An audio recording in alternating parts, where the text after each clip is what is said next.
오늘은 양력으로 2025년 1월 10일이고요. 음력으로는 2024년 12월 11일입니다. 오늘 명식은 갑진년, 정축월, 기묘일이 되겠고 일지는 기묘가 되겠습니다.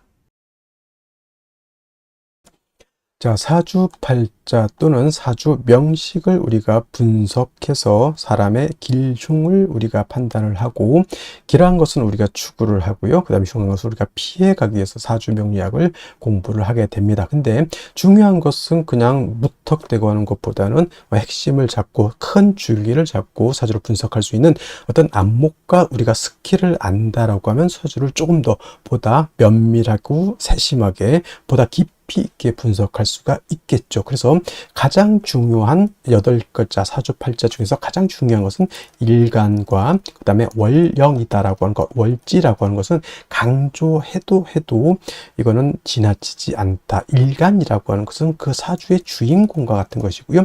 월령이라고 하는 것은 그 주인공이 태어난 사회적 배경 같은 것이다, 또는 집안 환경과 같은 것이다 라고 이렇게 볼 수 있죠. 자, 주인공이 예를 들어서 태어났는데 농부일 수도 있고요. 주인공이 태어났는데 회사원일 수도 있고, 주인공이 태어났는데 뭐 대통령일 수도 있죠. 또는 그 일간이 어느 원령에 태어났느냐에 따라서, 그죠? 뭐 미국에서 태어날 수도 있는 것이고, 한국에서 태어날 수도 있는 것이고, 산간 지역에서 태어날 수도 있는 것이고, 어촌에서 태어날 수도 있는 것이죠. 그런 배경들이 굉장히 중요하다라고 하는 겁니다. 일간의 특성이라고 하는 것을 아는 것이 그만큼 중요하다는 이유가 바로 지피지기면 백정백승이라고 해서 나를 아는 것이 그만큼 중요한 것이고, 그 다음에 상대라고 하는 것은 지피지기 명리학적으로 제가 응용해서 말한다고 하면, 지피지기에서 나를 아는 것은 주인공, 나를 일간을 아는 것이고요. 그 다음에 상대방을 안다라고 해서 내가 태어난 원령, 즉 내가 태어난 배경이 어떤 배경에서 태어났느냐를 알고 아는 것이다 라고 해서 일간과 원령의 특징을 아는 것 매우 중요하다라는 말씀을 또 강조해 드리면서, 오늘 일간 기라고 하는 천간이 일간이 되겠습니다. 자, 기라고 하는 천간, 10개의 천간, 갑을, 병정, 무기, 경신, 임계라고 하는 10개의 천간 중에서 6번째 천간이 될 것이고요. 오행, 목화, 토, 금, 수라고 하는 오행으로 구분하게 되면 기라고 하는 것은 토가 됩니다. 어저께 토를 설명했었죠. 토라고 하는 것은 우리가 눈으로 보는 것은 흙이죠. 흙, 땅이라고도 하지만 또 흙이라고, 흙토자를 써서 흙이라고도 하고요. 그 다음에 목화 금수는, 목은 따뜻한 온기, 그 다음에 화는 뜨거운 열기, 그 다음에 수는 차가운 냉기, 금은 숙살지기라고 해서 서늘한 기운, 이렇게 말하는데, 토라고 하는 것은 어느 하나에 배속되지 않는다라고 말씀을 드렸죠. 그래서 토라고 하는 것은 중앙에 거하면서 사후에 기생한다, 이렇게 설명을 드렸습니다. 기생한다. 이거는 이런 것들은 뭐가 이렇게 중요해 이렇게 하실 수도 있겠지만, 이런 것들은 많이 들어놓으시, 이것 제가 거기 명리 고전에서 이제 원래는 다 한자로 되어 있는 것을 이렇게 좀 분석해서 써드리는 것이니까 이해해 주시고, 중앙에 거하는 토는 무토기토, 무기토를 말하는 것이고요. 사후에 기생하는 토는 진술, 충미토를 말한다, 이렇게 보시면 되겠습니다. 그러니까 토라고 하는 것은 봄, 여름, 가을, 겨울 어느 하나에 딱 박힌 것이 아니라, 진이라고 하는 것은 봄에 배속되어 있는 토, 술은 가을에 배속되어 있는 토, 축이라고 하는 것은 겨울에 배속되어 있는 토, 미라고 하는 것은 여름에 배속되어 있는 토이기 때문에, 토라고 하는 것은 어느 한 계절이 아니라 네 계절에 모두 관장한다라고 해서 사계의 월이라고도 하죠. 그래서 진월은 모춘이라고 하고요. 술월은 모추라고 하고, 그 다음에 축은 모동이라고 하고, 비는 어떻다? 모하라고도 하죠. 이 모자가 어떤 모자예요? 저물 모자, 저물자. 그 계절이 저물어 가는 거죠. 그러니까 뭐예요? 늦자를 붙였죠. 늦자, 저물 모자인 것이고, 늦자를 붙여서 모춘 같은 경우는 늦 봄이 되는 것이고, 그 다음에 모추는 늦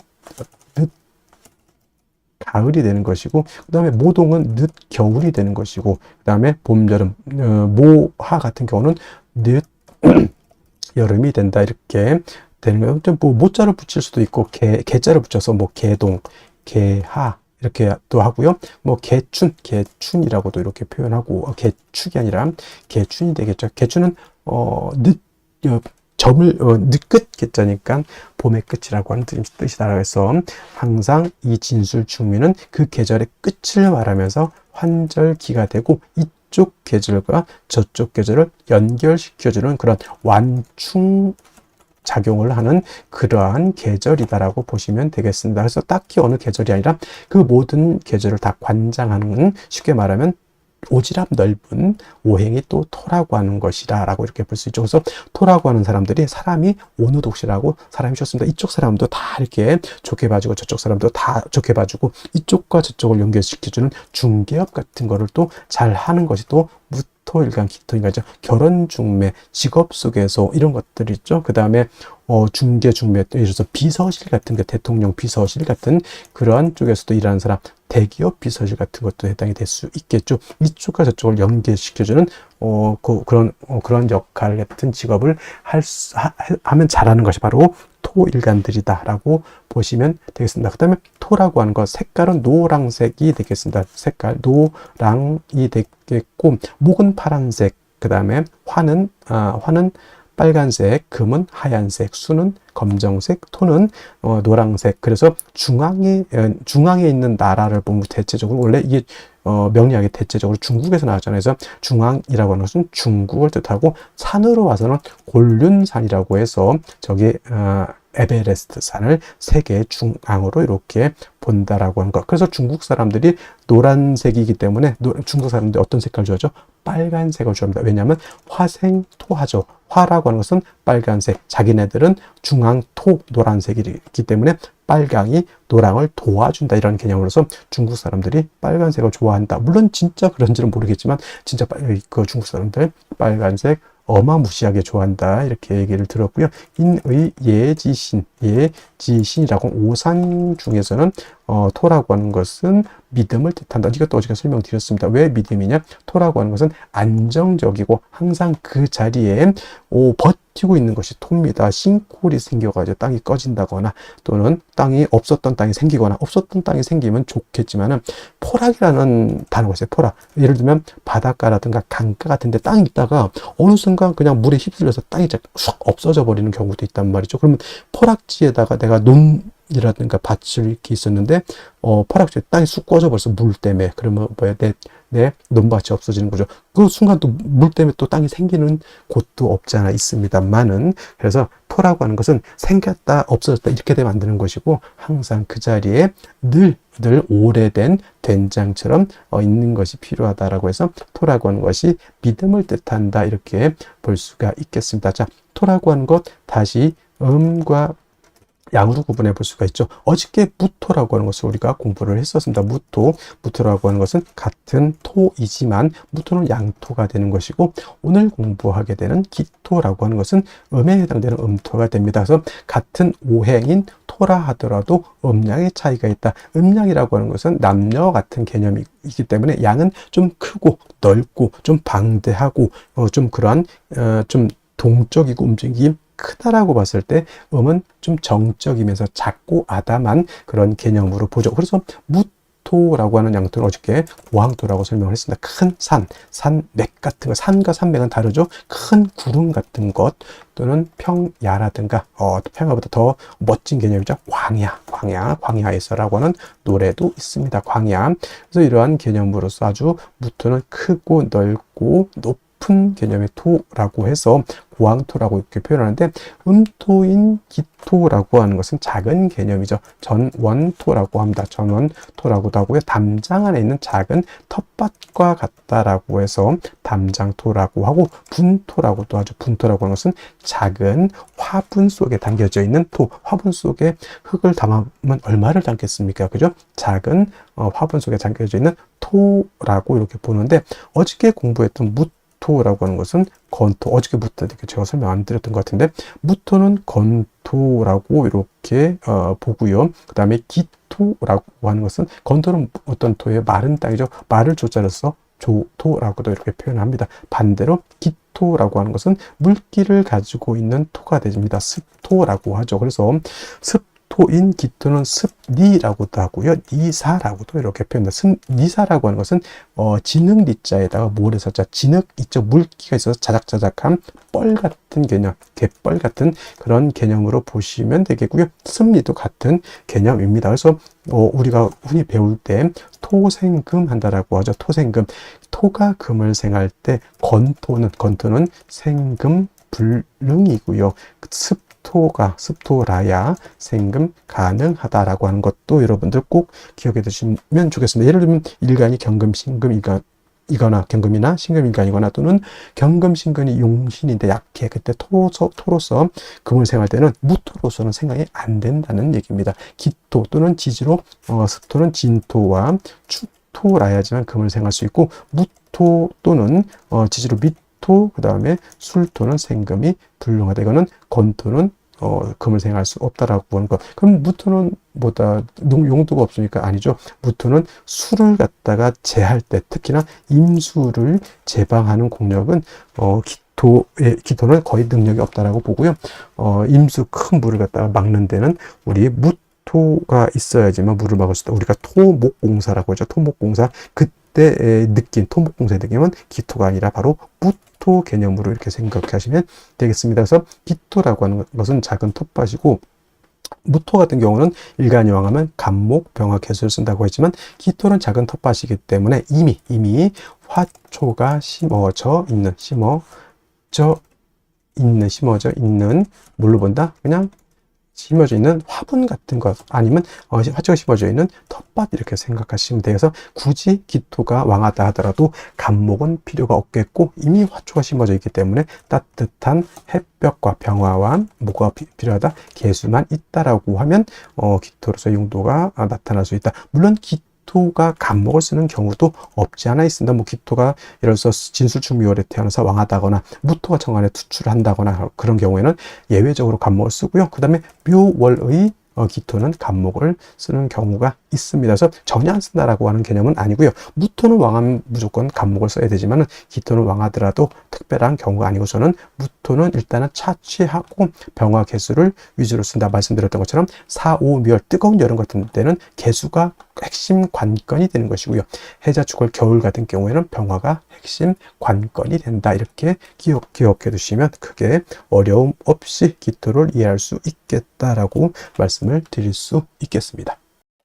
다음으로 월령에 대해서 알아보도록 하겠습니다. 월령이라고도 표현을 하고요. 월지라고도 표현을 하고 월원이라고도 표현하는데 다 똑같은 어디를 말하느냐?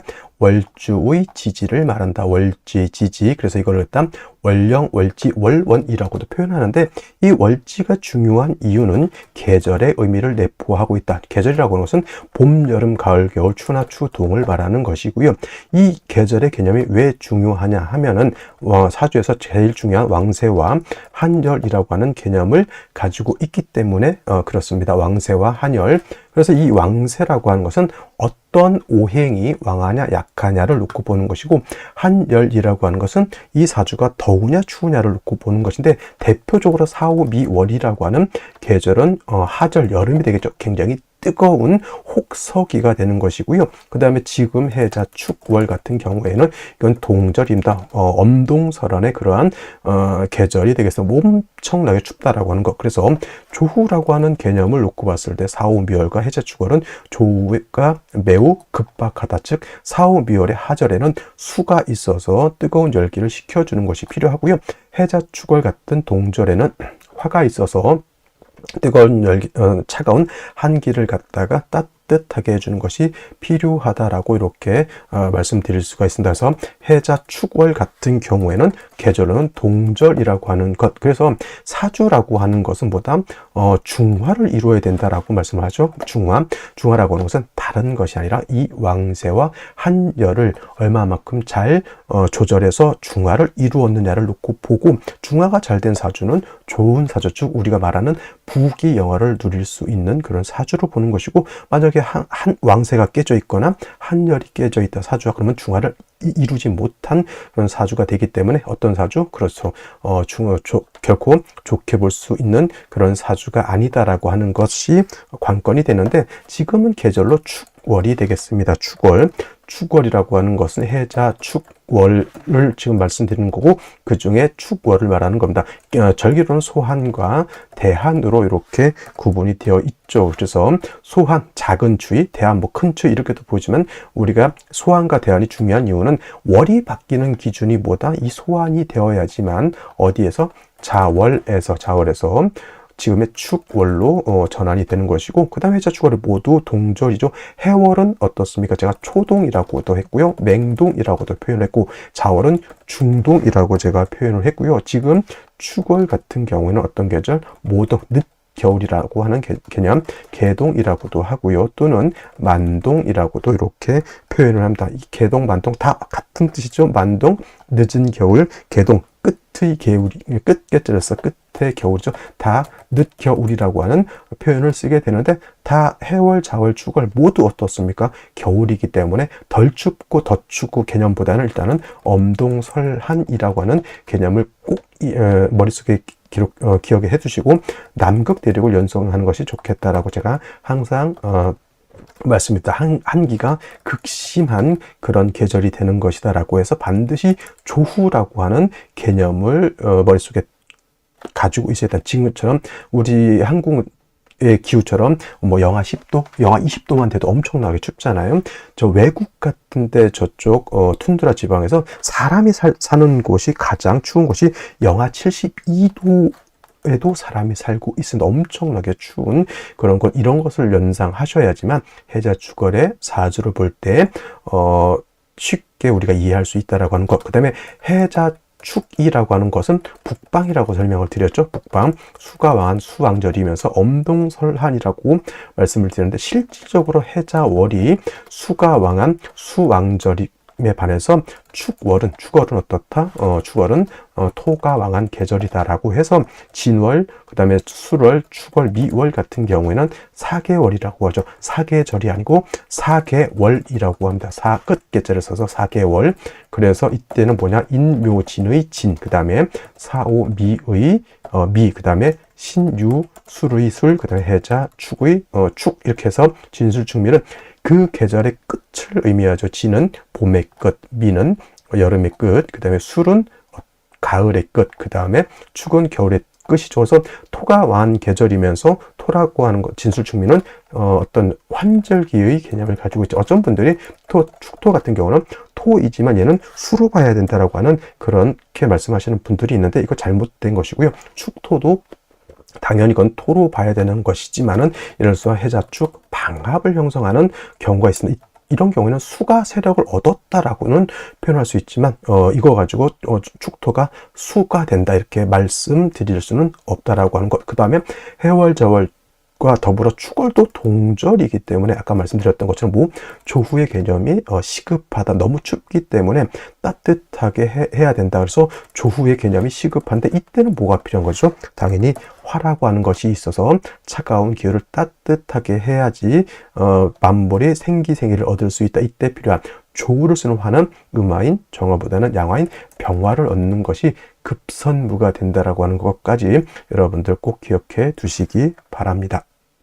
자, 그렇다면 축월에 기토일간이 태어나게 되면 사주를 어떻게 배워바른 것인지 알아보도록 하겠습니다. 자, 일간 기토라고 하는 것은 음토가 될 것이고요. 전원토라고 했습니다. 과수원, 정원 또는 텃밭이라든가 문전, 옥답이라든가 아니면 분토라고 해서 화분 속에 있는 토와 같은 작은 개념의 토라고 말씀을 드렸죠. 무토 같은 경우는 왕하면 소토, 소벽하는 것이 기본적인 이치이지만은 기토라고 하는 것은 기본적으로 화초가 심어져 있는 텃밭 같은 개념으로 우리가 생각하시면 되겠습니다. 그래서 기토는 신왕해도 특별한 경우가 아니고서는 간목이라든가 특히나 칠살인 을목, 묘목 등은 그렇게 용도가 크게 없다 이렇게 생각하시면 되겠고, 오로지 기토라고 하는 것은 따뜻한 온기와 적당량의 물만 있다라고 하면은 되겠는데, 자, 기토일간이 태어난 월령 축월입니다. 축월은 해자축 북방수 겨울이기 때문에 물이 많다 이렇게 볼 수도 있지만은,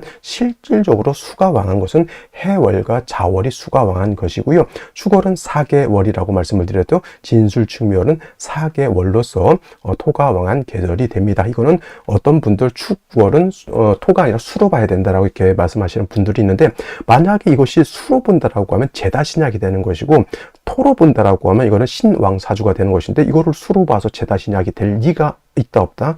없다 이렇게 보시면 되겠습니다. 그래서 기토 자체가 축월에 태어나게 되면 어떤 사주? 신왕한 그런 사주 국세가 되는 것이고, 무토와 같은 후중한 토가 아니기 때문에 굳이 간목은 필요 없겠다라고 볼 수 있습니다. 만약에라도 축월에 기토가 태어났는데, 이거는 진월, 술월, 미월 모두 마찬가지입니다. 만약에라도 무토 겁재가 천간에 투출하는 경우에는 예외적으로 뭘 할 수 있다? 간목이라고 하는 것을 치용해서 치용할 수 있다. 이때는 이 간목으로서 기토를 소토하는 것이 아니라 요 무토를 갖다가 제하는 용도로 쓴다 이렇게 보시면 되겠습니다. 무토가 당연히 천간에 투출하지 않는다라고 하면 뭐다? 간목도 소용이 없다라고 하는 것. 그래서 축월의 기토라고 하는 것은 간목을 치용할 때는 무토가 천간에 투출하거나 지지로 뭐 진술충교가 완전히 너무 토가 많은 경우에는 간목을 예외적으로 쓸 수 있다라고 하는 것. 이런 예외적인 것 아니면은 뭐다? 병화 개수를 위주로 치용한다. 근데 축월이라고 하는 계절은 엄동설한이라 했죠. 제가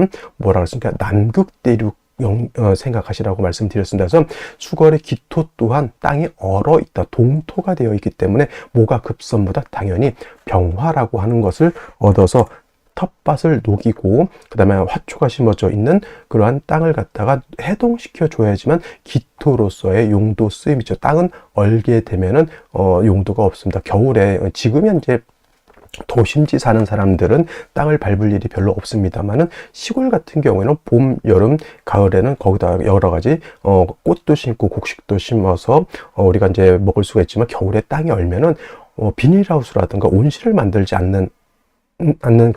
만들지 않는다면 토로소의 용도가 없게 되는 것이죠. 그래서 병화로서 땅을 녹여줘야지만 토로소의 역할을 하게 되고, 단 축월의 병화라고 하는 것은 병화 자체가 약한데 토가 많아지게 되면 역시나 병화의 기운이 약해지게 되겠죠. 그래서 간목 같은 것으로서 병화를 생조해 줄 수도 있고요. 또는 지지로 병화의 뿌리가 필요합니다. 인목이라든가 사화라든가 오화 등이 있어서 병화의 뿌리를 얻어야지만 병화가 충분히 힘을 얻어서 땅을 녹이고 그 다음에 조후할 수도 있겠다라고 볼 수 있죠. 그 다음에 선생님, 그러면 수는 필요 없습니까? 수는 뭐 천간, 화가 많은 경우에는 개수 한 점 정도 추출하는 것도 나쁘지 않지만은, 그렇지 않고 화가 약한 경우에는 천간의 개수 임수가 투출하기보다는 지지로 자수라든가 해수 정도 한 점 정도 있는 것은 나쁘지 않다. 그 수도 마찬가지로 화가 없으면 얼어서 용도가 없는 것이고요.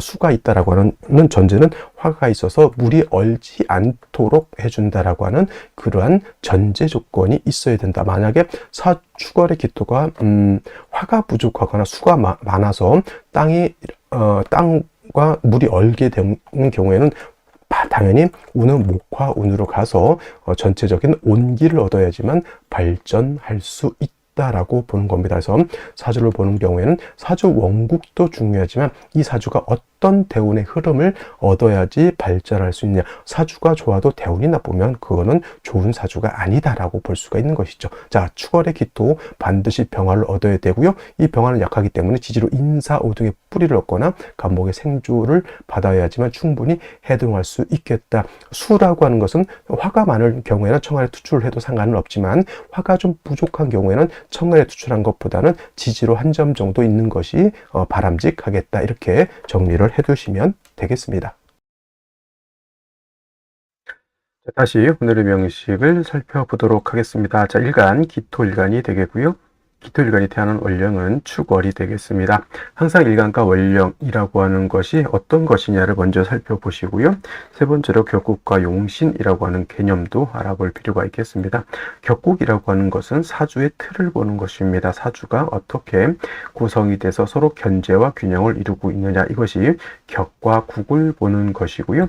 용신이라고 하는 개념은 이 사주를 중화시킬 수 있는 가장 핵심적인 요소를 말합니다. 중화라고 하는 것은 어느 한쪽으로 치우치지 않았다라고 하는 거죠. 시소 놀이를 할 때 한쪽으로 무거운 사람이 있는 쪽에 쭉 가라앉죠. 천칭저울 같은 개념. 근데 이제 중화가 됐다라고 하는 것은 수평을 잘 이루고 있는 것을 말하죠. 어느 한쪽이 너무 강하지도 않고 어느 한쪽이 너무 약하지도 않은 그런 개념을 바로 중화라고 하는데, 대표적으로 사주 명리에서 중화를 보는 것은 두 가지가 있습니다. 왕쇠와 한열이라고 하는 것을 살펴보게 되는데, 왕쇠라고 하는 것은 왕상휴수사라고 해서 사주 중에 있는 오행, 목화, 도금수라고 하는 오행 중에서 어떤 오행이 왕하고 어떤 오행이 약하냐라고 하는 것을 보는 겁니다. 특히나 이제 더 가장 중요한 것은 일간이죠. 일간. 사주에서 일간이 가장 중요합니다. 일간이 주인공이고 한 나라의 임금과 같은 개념이 바로 이 일간인데, 일간이 너무 약하면 식재관을 감당할 수 없어서 좋지 못하고요. 또 일간이 너무 왕하다 보면은 식재관이 너무 약해서 문제가 되는 것입니다. 예를 들면은 옛날에 이제 임금이라고 하는 사람 있죠. 한 나라를 다스리고 통치하는 임금이라고 하는 그런 자가 있는데, 너무 약해가지고 신하들한테 휘둘림을 당하면은 제 왕으로서의 어떤 권한을 이렇게 행사하기가 힘들죠. 옛날 그래서 뭐 왕 중에서 태종 같은 경우에는 왕권 강화라고 하는 폭군이라고도 하지만 오히려 태종 이방원 시대 때 아주 태평성대였다. 그리고 이방원에서 또 세종대왕으로 넘어가는 그 시점이 아주 융성기라고 하잖아요. 이때는 일간인 임금이 세력이 있어서 모든 것을 잘게 통치할 수 있는 힘이 있다. 너무 왕한 것보다는 나머지 신하들도, 뭐 옛날 이방원이라고 왕들도 신하들의 눈치를 왜 안 받겠습니까? 신하들 눈치 안 보고 제멋대로 하면은 축출당하기 일쑤였거든요. 그래서 일간이라고 하는 것이 너무 왕해도 안 되고 또 너무 약해도 안 된다라고 하는 것, 그게 왕세의 개념이라고 하면, 한열이라고 하는 개념은 사주 더우냐 추우냐 건조하냐 습하냐 이걸 말하는 겁니다. 그래서 사주는 왕세와 한열이 적절하게 잘 중화된 사주가 좋은 사주이고, 이것이 깨져서 치우쳐지게 되면은 좋지 못한 그런 사주가 되는 것이다. 그래서 격국과 용신이라고 하는 것은 사주의 틀과 그 다음에 이 사주를 중화시킬 수 있는 핵심적인 요소를 찾아내서 대운의 흐름, 세운의 흐름이 사주에 맞게 진행되고 있느냐를 살펴 길흉화복을 논하는 것이 바로 사주 추명학이다. 이렇게 보시면 되겠습니다. 자, 격국과 용신이라고 하는 개념도 결국은 일간과 월령이라고 하는 토대 위에서 살펴볼 수가 있겠다라고 말씀을 드릴 수가 있는데, 자, 일간 기토라고 하는 것은 음토가 될 것이고요. 월지에 있는 축토는 토죠. 같은 음대 음의 관계가 성립이 되면서 토가 토를 받기 때문에 이거는 비견이 됩니다. 근데 사주의 격에는 비견격 또는 겁재격 같은 격은 없습니다. 그래서 이거를 어떻게 할 것이냐. 예를 들면은 걸록격이라든가 또는 이제 양인격이라고 하는 것이 있긴 한데, 기토가 축월에 태어나거나 또는 진술중비월에 태어나면 양인격, 걸록격은 아니거든요. 근데 핵심적인 것은 양인격하고 걸록격하고 기토부터 축월에 태어난 거하고 공통점이 있다라고 하면 일간이 원령을 득해서 신랑하다라고 하는 거거든요. 걸록격도 일간이 원령을 득해서 왕한 것이고, 양인격도 일간이 원령이 득해서 왕하니 기토 또는 무토가 진술중미월에 태어나게 되면 걸록격이나 양인격은 아니지만은 신왕하다는 공통점이 있기 때문에 이거는 걸록격, 양인격은 절대 될 수가 없으니 그냥 걸록격에 준해서 보자고 해서 준 걸록격이라고 저는 개인적으로 이렇게 봅니다. 그래서 기토가 축월에 태어나면 마치 격과 같이 일간이 왕하다 이렇게 보시면 되겠고요. 그 다음에 축월은 동절이기 때문에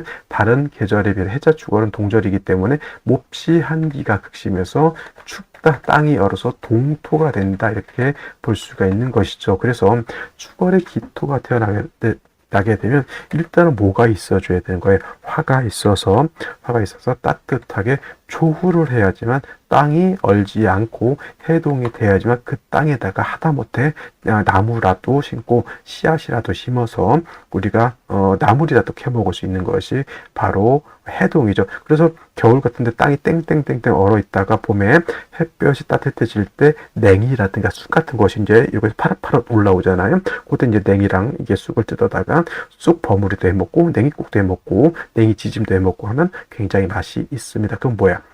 동토가 얼어서 안에 따뜻해져야지만 그 안에 있는 생명체들이 이게 웅크리고 있던 것들이 바깥으로 발산된다라고 하는 거거든요. 그래서 월도 마찬가지로 땅이 얼기 때문에 반드시 화가 있어서 어느 땅을 갖다가 녹여줘야 된다. 그러니까 예를 들어서 일간이 왕하다라고 하는 것만 생각하면 일간이 왕한데 왜 화가 필요합니까? 이렇게 얘기할 수도 있지만은 아까 말했던 왕세라고 하는 개념하고 한열이라고 하는 개념은 달리 봐야 된다라고 하는 겁니다. 기토가 주거에 태어나도 겨울에 춥기 때문에 병화로서 따뜻하게 해줘. 물론 화생토에서 일간을 생해준다라고는 개념도 있지만 생해주는 게 중요한 게 아니라 지금은 따뜻하게 해주는 것이 중요하다라고 하는 것이고, 그 다음에 추월의 병화가 그렇게 세력이 왕하지 못하기 때문에 병화를 보좌해 줄 수 있는 간목이 있어서 간목이 목생화해서 그렇게 병화를 생해줄 수 있다라고 하면 능히 병화가 힘을 얻어서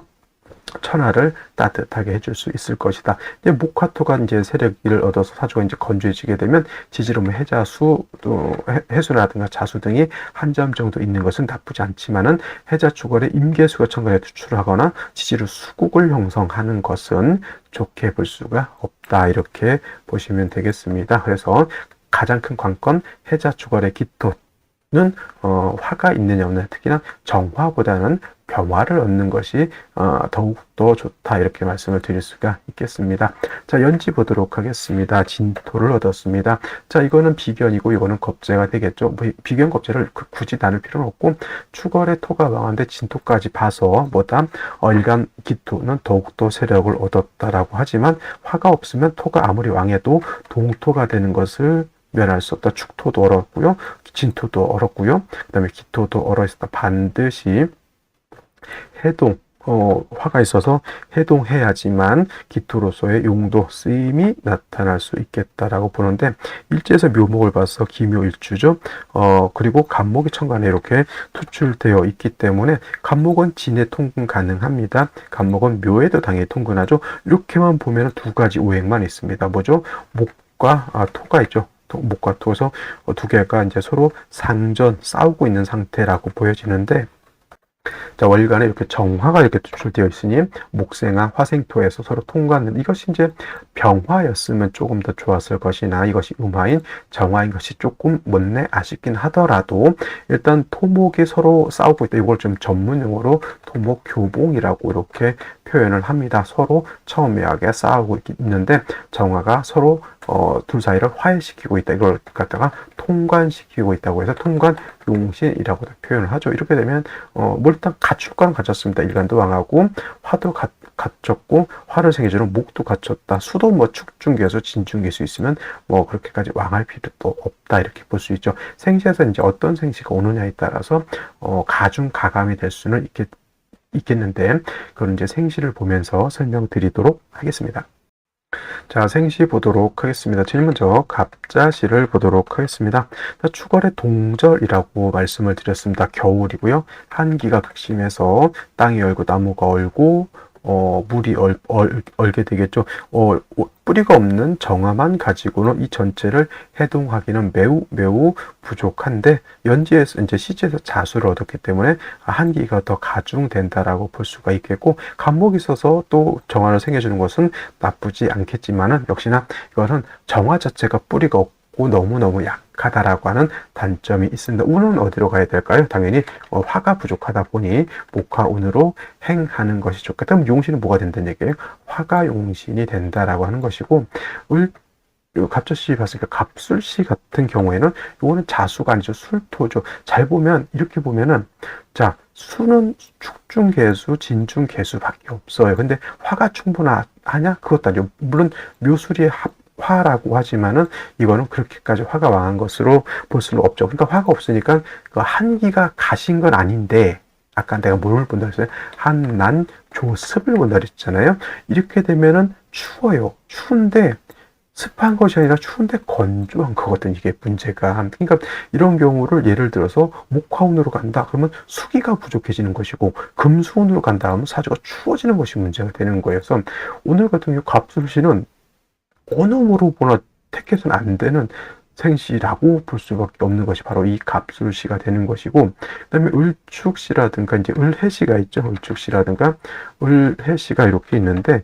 이것은 일단은 토왕절인 추월에 토가 3개 가 있다 하더라도 지지에 이렇게 을목이 또 있으면은 을목이 이렇게 기토를 파는 거를 말릴 수는 없어요. 그리고 관사혼잡되는 것도 문제가 될 것이고, 그래서 이것도 마찬가지로 축종계수 두 개에다 진중계수 있다 하더라도 이것도 수기가 이렇게 많은 것은 아니거든요. 그래서 이것도 목화운도 별로, 금수운도 별로. 그냥 쉽게 말하면 선택해서는 안 된다. 이런 거 차라리 을축시하고 을해시하고 이렇게 있다라고 하면 차라리 해수를 얻게 되면은 이거는 축월의 수를 얻었기 때문에 사주가 한습하다라고 볼 수 있죠. 화가 부족하다라고 한 것이 명확하잖아요. 그러면 을해시 같은 경우에는 그냥 목화운으로 가면 그래도 낫겠다. 금수는 안 된다. 이렇게 딱 떨어지는데 아까 말했던 을축시라든가 갑술시 같은 경우는 이쪽도 아니고 저쪽도 아닌 이상한 생시가 되어버린다. 근데 그렇다고 해서 을해시가 좋으냐? 아니죠. 이것도 마찬가지로 관사를 혼잡에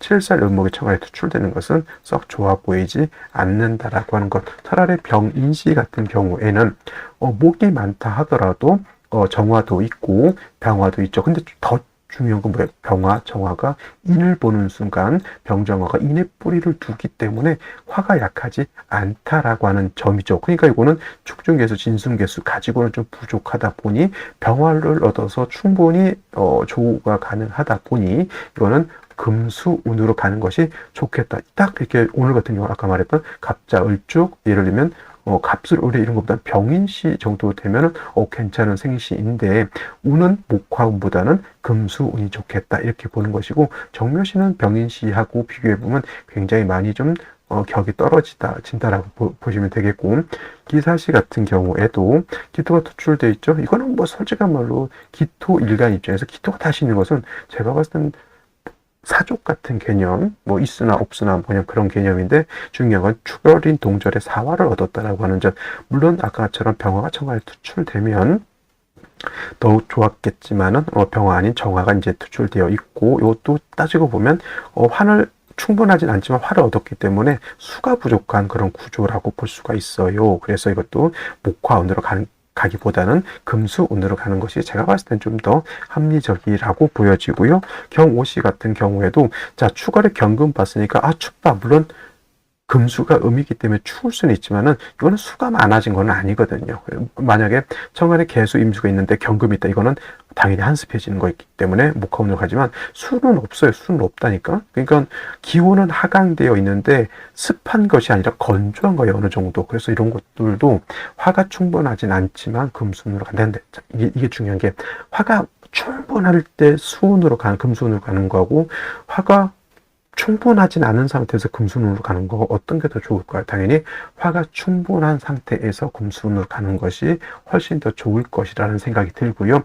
임신시 같은 경우는 이건 확실하죠. 이건 축월의 신금에 임수까지 투출되어 있으니까 굉장히 이건 한습하다. 이건 당연히 목화운으로 가야 되는 것이고, 어떤 분들이 이렇게 임수와 기토하고 있으니까 기토 탁임이다 이렇게 해서 안 좋다 이렇게 보시는 분들이 있는데, 이거는 임수일간이거나 임수가 용신일 때 기토를 봤을 때는 기토탁임을 우리가 논할 수 있지만은, 일간이 기토인 상태에서 임수를 보면은 이거는 기토탁임을 논하는 것이 아니라 사수 동류가 될 것인지 이거를 논하는 것이 맞습니다. 그래서 왕수가 있는데 옆에 작은 모래가 있으면 물이 기토를 쓸고 내려가느냐 이것이 중요한 것이지, 임수가 탁해지는 이게 뭐가 문제인 거예요. 내가 더 걱정이지, 그치? 그래서 이런 기토탁임도 나는 필요는 없고요. 단 사수 동류가 되는지 이렇게 되면은 건강은 위가 안 좋아질 수 있다라고 하는 점도 한번 생각해 보실 필요가 있겠고, 당연히 한습해져 있으니 당연히 이거는 목화운으로 가는 것이 바람직하겠다. 개유시는 좋을까요? 나쁠까요? 이것도 제가 봤을 때는 선택해서는 안 되는 생시. 이거는 묘유상충이 땅 때리기 때문에 묘도 깨지고 유도 깨집니다.